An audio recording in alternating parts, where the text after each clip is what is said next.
Bonjour et bienvenue dans cette analyse. Allez, on plonge directement dans le vif du sujet. Au Canada, c'est une réalité de tous les jours pour beaucoup de monde, jongler entre le français et l'anglais. Sauf que, soyons honnêtes, ce n'est pas toujours si simple. On a tous déjà ressenti ça, j'en suis sûre. Ce fameux brouillard mental. On a une pensée parfaitement limpide dans une langue, et au moment de l'exprimer dans l'autre, hop, elle perd de sa force, de sa précision. C'est hyper frustrant. Mais le plus important, c'est de comprendre que ce n'est absolument pas un échec personnel. C'est un phénomène cognitif tout à fait normal. Et voilà, la clé, elle est juste là. On a souvent tendance à voir les langues comme de simples étiquettes qu'on colle sur les mêmes concepts. Mais en réalité, c'est bien plus profond que ça. Chaque langue est une véritable architecture, une structure qui façonne notre manière même de réfléchir. Alors, justement, penchons-nous sur le français. Quelle est sa fonction propre? À quoi sert cet outil au-delà du simple fait de communiquer? On va voir qu'il est construit pour un type de pensée bien particulier. Le français, de par sa structure, sa syntaxe, son vocabulaire riche, nous force en quelque sorte à organiser notre pensée. Il nous pousse à poser les choses, à qualifier, à articuler précisément les liens entre les idées. C'est un outil incroyable pour apporter de la nuance, pour être chirurgical. Et bien sûr, dans un contexte pro, cette précision, ça construit une crédibilité en béton. Attention, ça ne veut pas dire que parler français garantit d'être clair, mais la langue en donne tous les outils. Ok, maintenant changeons de perspective et regardons l'anglais. Si on voit le français comme cet outil de précision, eh bien l'anglais, lui, est souvent optimisé pour une toute autre fonction, qui est tout aussi cruciale.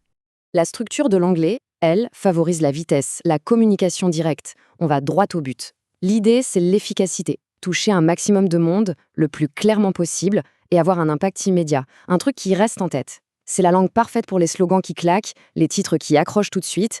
Et voilà, ce tableau résume tout parfaitement. Ce qui est fascinant ici, c'est qu'on voit bien qu'il n'y a pas de hiérarchie. L'une n'est pas meilleure que l'autre, pas du tout. Ce sont juste deux boîtes à outils différentes, conçues pour des tâches différentes. D'un côté, la précision, la structure, de l'autre, la rapidité, l'impact. Et c'est là qu'on boucle la boucle et qu'on revient à notre brouillard mental du début. Ce flou, il apparaît quand on fait quoi? Quand on essaye d'utiliser le mauvais outil pour la mauvaise tâche.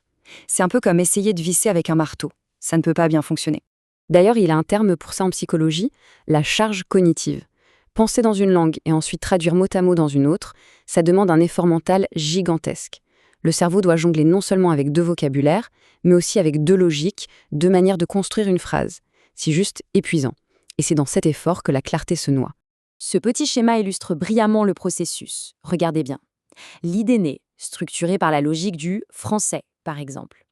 Et là, au lieu de la repenser entièrement dans la logique de l'anglais, on se lance dans une traduction mécanique, mot pour mot. Le résultat, on obtient une phrase qui est peut-être grammaticalement correcte, mais qui sonne faux, qui est maladroite et qui, surtout, a perdu toute la force et la subtilité de la pensée d'origine. Du coup, la vraie solution, le point de bascule, c'est de changer radicalement d'approche. Le but du jeu, ce n'est pas de devenir un meilleur traducteur, c'est d'arrêter complètement de traduire dans sa tête. La vraie maîtrise du bilinguisme, elle est là. C'est cette capacité à basculer, à activer un mode de pensée différent selon la langue qu'on utilise.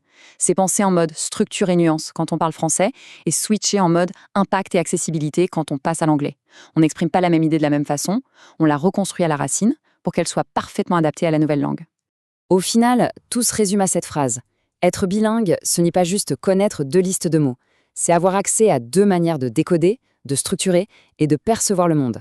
Et réussir à maîtriser ça, c'est s'offrir une flexibilité intellectuelle incroyablement puissante.